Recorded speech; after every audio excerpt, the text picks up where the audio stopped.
എല്ലാവർക്കും Sindhu's food and സ്പൈസസിലേക്ക് സ്വാഗതം. ഇന്ന് നമ്മൾ വളരെ ഹെൽത്തി ആയിട്ടുള്ളതും അതുപോലെ തന്നെ ടേസ്റ്റി ആയിട്ടുള്ള ഒരു ബ്രേക്ക്ഫാസ്റ്റ് ഡിഷായിട്ടാണ് വന്നിരിക്കുന്നത്. ഇതാണ് പംകിൻ ഇടിയപ്പം.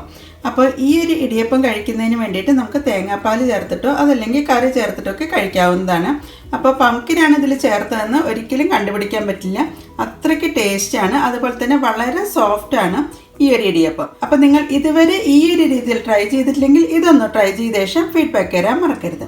കൂടാതെ നിങ്ങൾ എൻ്റെ ചാനൽ ഇതുവരെ സബ്സ്ക്രൈബ് ചെയ്യാതെയാണ് കാണുന്നെങ്കിൽ സബ്സ്ക്രൈബ് ചെയ്യാനും ഈ വീഡിയോ ഇഷ്ടപ്പെടുകയാണെങ്കിൽ ലൈക്ക് ചെയ്യാനും കമൻറ്റ് ചെയ്യാനും അതുപോലെ ഫാമിലിക്കും ഫ്രണ്ട്സിനൊന്ന് ഷെയർ ചെയ്യാനും മറക്കരുത്. Thank you. അപ്പോൾ ഇന്ന് നമ്മൾ മത്തങ്ങ വെച്ചിട്ടാണ് ഒരു ഇടിയപ്പം തയ്യാറാക്കുന്നത്. അപ്പോൾ വളരെ ഹെൽത്തി ആയിട്ടുള്ള ഈ ഒരു ഇടിയപ്പം എങ്ങനെ തയ്യാറാക്കുന്നതെന്ന് നോക്കാം. ഞാനിപ്പോൾ ഈ ഒരു സൈസിലുള്ള മത്തങ്ങ വെച്ചിട്ടാണ് ഇടിയപ്പം തയ്യാറാക്കുന്നത്. അപ്പോൾ ആദ്യം നമുക്ക് ഇതിൻ്റെ തൊലിയൊക്കെ ഒന്ന് ചെത്തി മാറ്റിയ ശേഷം ചെറിയ പീസായിട്ടൊന്ന് കട്ട് ചെയ്തെടുക്കാം. അങ്ങനെ മത്തങ്ങനെയൊക്കെ കഴുകി എടുത്തിട്ടുണ്ട്.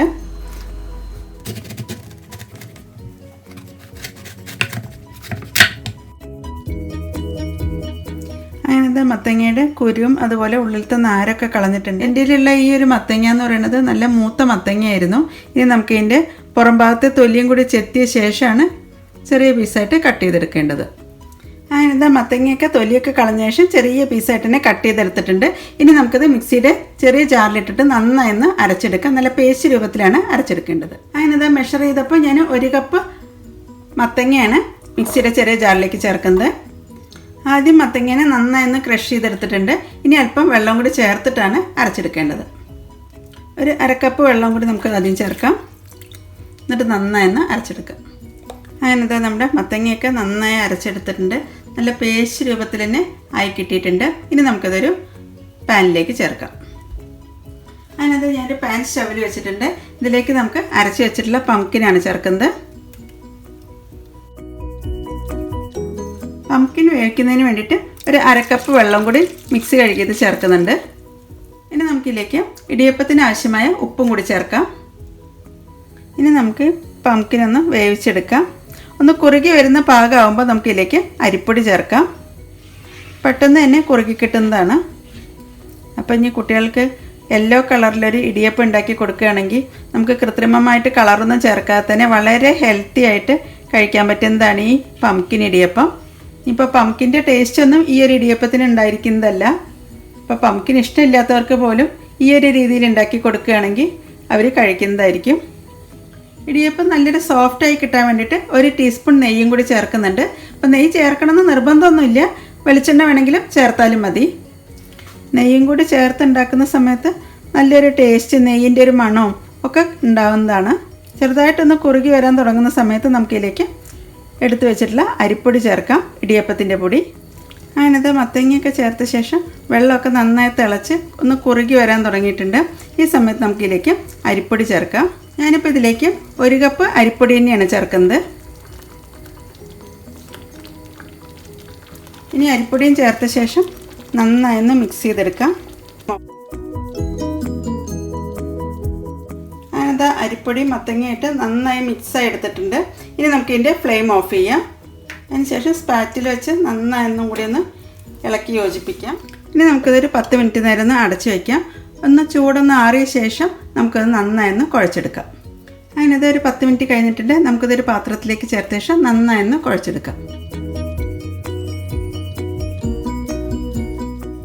ഒട്ടും വെള്ളം ചേർക്കാതെ തന്നെ നമ്മുടെ മാവൊക്കെ നന്നായി കുഴച്ചെടുക്കാൻ പറ്റിയിട്ടുണ്ട്.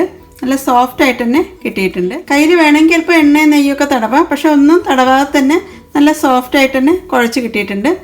ഈ ഒരു രീതിയിലാവുന്നവരെയാണ് നമ്മൾ കുഴച്ചെടുക്കേണ്ടത്. ഇനി നമുക്ക് സേവനാഴിയിൽ ചേർത്ത ശേഷം ഇടിയപ്പം പിഴിഞ്ഞെടുക്കാം. ഇടിയപ്പം തയ്യാറാക്കാൻ വേണ്ടി ഞാൻ സേവനാഴി എടുത്തിട്ടുണ്ട്. ഇതിലേക്കും ഈ സൈഡിലെല്ലാം നമുക്ക് അല്പം വെളിച്ചെണ്ണയൊന്ന് സ്പ്രെഡ് ചെയ്യാം. അതുപോലെ തന്നെ ഈ ബാക്ക് സൈഡിലും അല്പം വെളിച്ചെണ്ണയൊന്ന് സ്പ്രെഡ് ചെയ്ത ശേഷം വേണം മാവ് ഇതിലേക്ക് ചേർക്കാൻ. അങ്ങനത്തെ സേവനാഴിയിലെല്ലാം ഞാൻ ഇടിയപ്പത്തിൻ്റെ മാവ് ചേർത്തിട്ടുണ്ട്. ഇനി നമുക്ക് അടച്ചു വെച്ച ശേഷം പിഴിഞ്ഞ് ചേർക്കാം. അതുപോലെ തന്നെ ഇഡ്ഡലി തട്ടിനകത്ത് വേണമെങ്കിൽ തേങ്ങ ചേർക്കാം, അതല്ലെങ്കിൽ അല്പം വെളിച്ചെണ്ണ ചേർത്താലും മതി. ഞാനിപ്പോൾ വെളിച്ചെണ്ണയാണ് സ്പ്രെഡ് ചെയ്തിരിക്കുന്നത്. ഇനി നമുക്ക് ഓരോ തട്ടിലേക്കും ഇടിയപ്പം പിഴിഞ്ഞ് ചേർക്കാം. നല്ല സോഫ്റ്റായിട്ട് തന്നെയാണ് കിട്ടുന്നത്.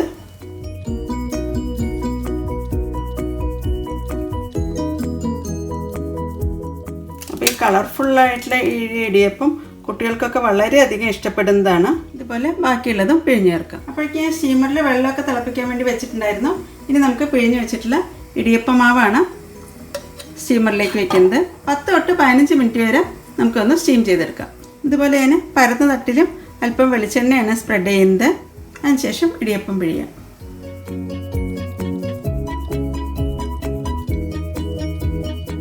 ഞാൻ ഇടിയപ്പം എല്ലാം പിഴിഞ്ഞ് വെച്ചിട്ടുണ്ട്. ഇനി നമുക്കിതിലേക്ക് അല്പം ശർക്കരയും തേങ്ങാപ്പീരിയും കൂടി ചേർക്കാം. അപ്പോൾ കുട്ടികൾക്കൊക്കെ കൊടുക്കുന്ന സമയത്ത് ശർക്കരയും തേങ്ങാപ്പീരിയും കൂടി ചേർത്ത് കൊടുക്കുമ്പോൾ നല്ലൊരു ടേസ്റ്റ് ആയിരിക്കും കിട്ടുന്നത്. കുട്ടികൾക്കൊക്കെ ഇതുപോലെ സ്വീറ്റായിട്ട് ഉണ്ടാക്കി കൊടുക്കുകയാണെങ്കിൽ ഇടിയപ്പമൊക്കെ വീണ്ടും വീണ്ടും വാങ്ങിച്ച് കഴിക്കുന്നതാണ്. അപ്പോൾ ഞാനൊരു 2 എണ്ണത്തിലേക്ക് മാത്രമാണ് മധുരം ചേർക്കുന്നുള്ളൂ.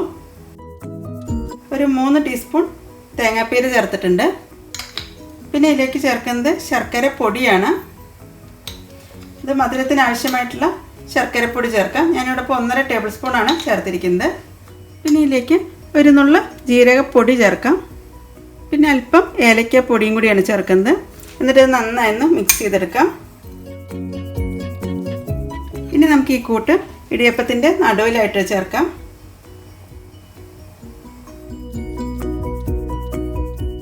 ഞാനിവിടെ ഇപ്പോൾ 2 എണ്ണത്തിലാണ് ചേർക്കുന്നുള്ളൂ. രണ്ടാമത്തേലേക്ക് ശർക്കര മിക്സ് ചേർക്കാം. അപ്പോഴേക്കും ആദ്യം തയ്യാറാക്കിയ ഇടിയപ്പത്തിൽ നിന്നൊക്കെ നന്നായി സ്റ്റീം വരാൻ തുടങ്ങിയിട്ടുണ്ട്. ഇനി നമുക്കിത് സ്റ്റീമറിൽ നിന്നും എടുത്തു മാറ്റാം. ഇനി ശർക്കര വെച്ചിട്ടുള്ള ഇടിയപ്പമാണ് സ്റ്റീം ചെയ്തെടുക്കേണ്ടത്. അങ്ങനെ എന്താ നമ്മുടെ ഇടിയപ്പമൊക്കെ തണുത്തിട്ടുണ്ട്. നമുക്കിതൊരു സെർവിങ് പാത്രത്തിലേക്ക് മാറ്റാം. അപ്പോൾ അത് വളരെ ടേസ്റ്റി ആയിട്ടുള്ളതും അതുപോലെ തന്നെ ഹെൽത്തി ആയിട്ടുള്ള നല്ലൊരു ബ്രേക്ക്ഫാസ്റ്റ് ഡിഷാണ്. ഇത് നമുക്ക് ബ്രേക്ക്ഫാസ്റ്റ് ആയിട്ടോ അല്ലെങ്കിൽ കുട്ടികൾക്ക് സ്കൂളിലേക്ക് കൊടുത്തു വിടാനോ അല്ലെങ്കിൽ വൈകുന്നേരം സ്കൂൾ വിട്ട് വരുമ്പോഴൊക്കെ കൊടുക്കാൻ പറ്റിയിട്ടുള്ള നല്ലൊരു ഡിഷാണിത്. അങ്ങനെ നമ്മുടെ ഇടിയപ്പമൊക്കെ റെഡിയായി കഴിഞ്ഞിട്ടുണ്ട്. നമുക്കിതൊരു സെർവിങ് പാത്രത്തിലേക്ക് മാറ്റാം. അപ്പോൾ വളരെ സോഫ്റ്റ് ആയിട്ടുള്ള ഒരു ഇടിയപ്പമാണ് ഈ പംകിൻ ഇടിയപ്പം. അപ്പോൾ ഇതിൻ്റെ ഒരു കോമ്പിനേഷൻ എന്ന് പറയുന്നത് തേങ്ങാപ്പാലോ അതല്ലെങ്കിൽ കറി കൂട്ടിയിട്ടൊക്കെ കഴിക്കാൻ പറ്റുന്നതാണ്.